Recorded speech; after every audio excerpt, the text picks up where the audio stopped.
ನಮಸ್ಕಾರ ವೀಕ್ಷಕರೇ.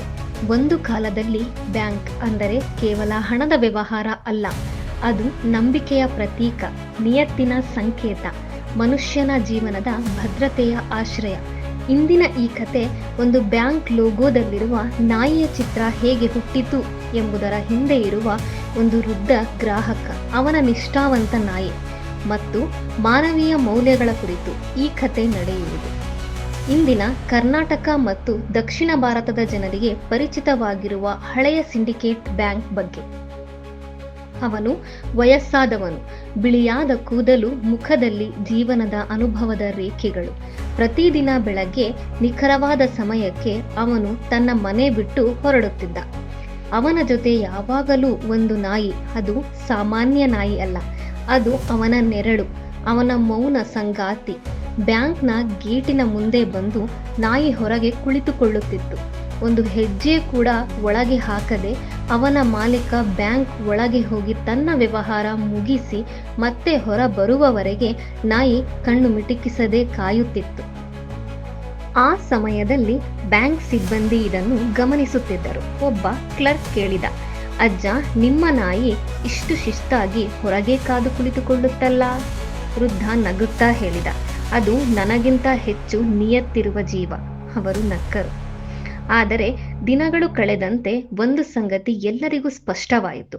ಬ್ಯಾಂಕ್ನಲ್ಲಿ ಎಷ್ಟು ಗಿರಾಕಿ ಇದ್ದರೂ, ಎಷ್ಟು ಜನ ಬಂದರು, ಎಷ್ಟು ಗದ್ದಲ ಇದ್ದರೂ ನಾಯಿ ಎಂದಿಗೂ ಗೇಟು ದಾಟಲಿಲ್ಲ. ಒಂದು ದಿನ ಭಾರೀ ಮಳೆ, ಬ್ಯಾಂಕ್ ಮುಚ್ಚುವ ಸಮಯ. ವೃದ್ಧ ಒಳಗೆ ಇದ್ದ. ಹೆಚ್ಚು ಸಮಯ ಆಯಿತು. ಬ್ಯಾಂಕ್ ಸಿಬ್ಬಂದಿ ಗಾಬರಿಯಾದರು. ನಾಯಿ ಹೋಗಿಬಿಡುತ್ತೆ ಅಂದುಕೊಂಡ್ರು. ಆದರೆ ಮಳೆ ಸುರಿಯುತ್ತಿತ್ತು. ನಾಯಿ ನೆನೆದು ನಿಂತಿತ್ತು. ಆದರೂ ಅಲ್ಲೇ ಬ್ಯಾಂಕ್ ಬಾಗಿಲು ತೆರೆದಾಗ ನಾಯಿ ಎದ್ದು ನಿಂತಿತ್ತು. ಬಾಲ ಹಾರಿಸಿತು. ಅವನು ಬಂದ ತಕ್ಷಣ ಅವನ ಕಾಲ ಬಳಿ ಕುಳಿತುಕೊಂಡಿತ್ತು. ಆ ಕ್ಷಣದಲ್ಲಿ ಅಲ್ಲಿದ್ದ ಎಲ್ಲರಿಗೂ ಒಂದು ಮೌನದ ಪಾಠ ಸಿಕ್ಕಿತ್ತು. ಕೆಲವು ತಿಂಗಳುಗಳ ನಂತರ ವೃದ್ಧ ಬ್ಯಾಂಕ್ಗೆ ಬರಲೇ ಇಲ್ಲ. ಒಂದು ದಿನ ಸುದ್ದಿ ಬಂತು, ಅವರು ಇಲ್ಲ. ಬ್ಯಾಂಕ್ ಸಿಬ್ಬಂದಿ ಮೌನರಾದರು. ಆದರೆ ಮುಂದಿನ ದಿನ ಬ್ಯಾಂಕ್ನ ಗೇಟಿನ ಮುಂದೆ ಅದೇ ನಾಯಿ ಒಂಟಿಯಾಗಿ ಕಾದು ಕುಳಿತಿತ್ತು. ಬ್ಯಾಂಕ್ ಮುಚ್ಚುವವರೆಗೂ ನಾಯಿ ಅಲ್ಲೇ. ಯಾರೂ ಬರಲಿಲ್ಲ. 2ನೇ ದಿನ, 3ನೇ ದಿನ ಅದೇ ದೃಶ್ಯ. ಅಂತಿಮವಾಗಿ ಬ್ಯಾಂಕ್ ಮ್ಯಾನೇಜರ್ ಹೊರಬಂದರು. ನಾಯಿಯ ತಲೆಗೆ ಕೈ ಇಟ್ಟು ಹೇಳಿದರು, "ನಿನ್ನ ಮಾಲೀಕ ಇನ್ನೂ ಬರಲ್ಲ." ಆ ನಾಯಿ ಉತ್ತರ ಕೊಡಲಿಲ್ಲ, ಆದರೆ ಅಲ್ಲಿಂದ ಹೋಗಲಿಲ್ಲ. ಈ ಘಟನೆ ಬ್ಯಾಂಕ್ ಆಡಳಿತ ಮಂಡಳಿಗೆ ತಲುಪಿತು. ಅವರು ಚರ್ಚಿಸಿದರು, ನಮ್ಮ ಬ್ಯಾಂಕ್ ಯಾವ ಮೌಲ್ಯವನ್ನು ಪ್ರತಿನಿಧಿಸಬೇಕು? ಹಣವನ್ನ, ಲಾಭವನ್ನ, ಇಲ್ಲ ನಂಬಿಕೆ, ನಿಯತ್ತು, ವಿಶ್ವಾಸ? ಅದಕ್ಕೆ ಅವರು ಆಯ್ಕೆ ಮಾಡಿದ ಸಂಕೇತ ಒಂದು ನಿಷ್ಠಾವಂತ ನಾಯಿ. ಅದರಿಂದಲೇ ಸಿಂಡಿಕೇಟ್ ಬ್ಯಾಂಕ್ ಲೋಗೋದಲ್ಲಿ ಡಾಗ್ ಸಿಂಬಲ್ ಬಂದಿತು. ಆ ಲೋಗೋ ಹೇಳುತ್ತಿತ್ತು, ನೀವು ನಮ್ಮ ಬಳಿ ಹಣ ಇಟ್ಟರೆ ಅದನ್ನು ಸಂಪೂರ್ಣ ನಿಯತ್ತಿನಿಂದ ಕಾಪಾಡುತ್ತೇವೆ. ಅದು ಕೇವಲ ಚಿತ್ರವಲ್ಲ, ಒಂದು ಕತೆ, ಒಂದು ಮೌಲ್ಯ, ಒಂದು ಭರವಸೆ. ಅಂತಿಮ ಮಾತು, ಇಂದು ಬ್ಯಾಂಕ್ಗಳು ಬದಲಾಗಿದೆ, ಲೋಗೋಗಳು ಬದಲಾಗಿದೆ, ಆದರೆ ನಂಬಿಕೆಯ ಮೌಲ್ಯ ಬದಲಾಗಬಾರದು. ಒಂದು ವೃದ್ಧ, ಒಂದು ನಾಯಿ, ಒಂದು ಬ್ಯಾಂಕ್, ಮೂರೂ ಸೇರಿ ಕಲಿಸಿದ ಪಾಠವೇ ಇದು. ನಿಯತ್ತು ಎಂದರೆ ಪದವಲ್ಲ, ಅದು ನಡೆ. ಬ್ರಿಟಿಷ್ ಕಾಲದಲ್ಲಿ ಸ್ಥಾಪನೆಯಾದ ಅನೇಕ ಬ್ಯಾಂಕ್ಗಳು ನಿಯತ್ತು, ನಂಬಿಕೆ, ವಿಶ್ವಾಸ ಎಂಬ ಮೌಲ್ಯವನ್ನು ತೋರಿಸಲು ನಾಯಿಯನ್ನು ಸಂಕೇತವಾಗಿ ಬಳಸುತ್ತಿದ್ದವು. ಸಿಂಡಿಕೇಟ್ ಬ್ಯಾಂಕ್ ಕೂಡ ಇದೇ ಅರ್ಥದಲ್ಲಿ ನಾಯಿಯನ್ನು ತನ್ನ ಲೋಗೋದಲ್ಲಿ ಅಳವಡಿಸಿಕೊಂಡಿತು. ಆದರೆ ಕಾಲಕ್ರಮೇಣ ಜನರಲ್ಲಿ ಒಂದು ಭಾವನಾತ್ಮಕ ಕತೆ ಹುಟ್ಟಿತು, ವೃದ್ಧ ಗ್ರಾಹಕ ಮತ್ತು ಅವನ ನಿಷ್ಠಾವಂತ ನಾಯಿ ಕುರಿತು.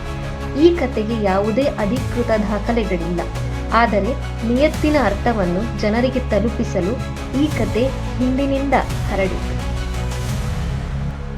ಬ್ಯಾಂಕಿಂಗ್ ಅಂದರೆ ಇವತ್ತು ನಮಗೆ ಪರಿಚಿತವಾಗಿರುವ ವ್ಯವಸ್ಥೆ ಅಲ್ಲ. ಇದರ ಬೇರುಗಳು ಸಾವಿರಾರು ವರ್ಷಗಳ ಹಿಂದೆ ಹೋಗುತ್ತವೆ. ಇತಿಹಾಸಕಾರರ ಪ್ರಕಾರ ಮೊದಲ ಬ್ಯಾಂಕಿಂಗ್ ವ್ಯವಸ್ಥೆ ಶುರುವಾದದ್ದು ಸುಮಾರು ಕ್ರಿಸ್ತಪೂರ್ವ 2000 ವರ್ಷಗಳ ಹಿಂದೆ ಮೆಸೊಪೊಟೇಮಿಯಾ ಮತ್ತು ಬಾಬಿಲೋನ್ ಪ್ರದೇಶಗಳಲ್ಲಿ. ಆ ಕಾಲದಲ್ಲಿ ಹಣದ ಬದಲು ಧಾನ್ಯ, ಬೆಳ್ಳಿ, ಚಿನ್ನವನ್ನು ಭದ್ರವಾಗಿ ಇಡುವ ವ್ಯವಸ್ಥೆ ಇತ್ತು. ನಂತರ ಈ ವ್ಯವಸ್ಥೆ ಗ್ರೀಸ್ ಮತ್ತು ರೋಮ್ ಸಾಮ್ರಾಜ್ಯಕ್ಕೆ ತಲುಪಿತು. ಅಲ್ಲಿ ಸಾಲ, ಠೇವಣಿ, ಬಡ್ಡಿ ಎನ್ನುವ ಪದ್ಧತಿಗಳು ಬೆಳೆಯತೊಡಗಿದವು. ಮಧ್ಯಯುಗದಲ್ಲಿ ಯುರೋಪ್ನಲ್ಲಿ ವ್ಯಾಪಾರ ಹೆಚ್ಚಾದಂತೆ ಬ್ಯಾಂಕಿಂಗ್ ವ್ಯವಸ್ಥೆ ಇನ್ನಷ್ಟು ಬಲವಾಯಿತು. ಆದರೆ ಆಧುನಿಕ ಬ್ಯಾಂಕಿಂಗ್ ಎನ್ನುವ ರೂಪ ವಿಶೇಷವಾಗಿ ಬೆಳೆಯಿತು. ಬಲ ಎಂದರೆ ಸಿಂಹ, ಸ್ಥಿರತೆ ಎಂದರೆ ಗೋಪುರ, ನಂಬಿಕೆ ಎಂದರೆ ನಾಯಿ. ಬ್ರಿಟಿಷ್ ಮತ್ತು ಯುರೋಪಿಯನ್ ಸಂಸ್ಕೃತಿಯಲ್ಲಿ ನಾಯಿ ಎಂದರೆ ನಿಷ್ಠೆ, ನಿಯತ್ತು, ವಿಶ್ವಾಸದ ಸಂಕೇತ. ಅದಕ್ಕಾಗಿ ಅನೇಕ ಬ್ಯಾಂಕ್ಗಳು ಮತ್ತು ಇನ್ಶೂರೆನ್ಸ್ ಸಂಸ್ಥೆಗಳು ನಾಯಿಯನ್ನು ತಮ್ಮ ಗುರುತಾಗಿ ಬಳಸಿದವು.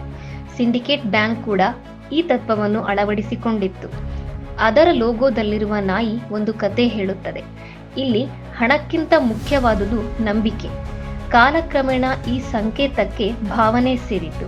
ಅಲ್ಲಿಂದಲೇ ವೃದ್ಧ ಮತ್ತು ಅವನ ನಿಷ್ಠಾವಂತ ನಾಯಿಯ ಜನಪ್ರಚಲಿತ ಕತೆ ಹುಟ್ಟಿತು. ಅದು ದಾಖಲೆ ಅಲ್ಲ, ಆದರೆ ಅದು ಹೇಳುವ ಮೌಲ್ಯ ನಿಯತ್ತು. ಈ ಸ್ಟೋರಿಯನ್ನು ಕುರಿತು ನಿಮ್ಮ ಅನಿಸಿಕೆ ಕಮೆಂಟ್ ಮಾಡಿ, ಶೇರ್ ಮಾಡಿ, ಸಬ್ಸ್ಕ್ರೈಬ್ ಮಾಡಿ. ಇನ್ನೊಂದು ಸ್ಟೋರಿಯೊಂದಿಗೆ ಮತ್ತೆ ಭೇಟಿಯಾಗೋಣ. ನಮಸ್ಕಾರ.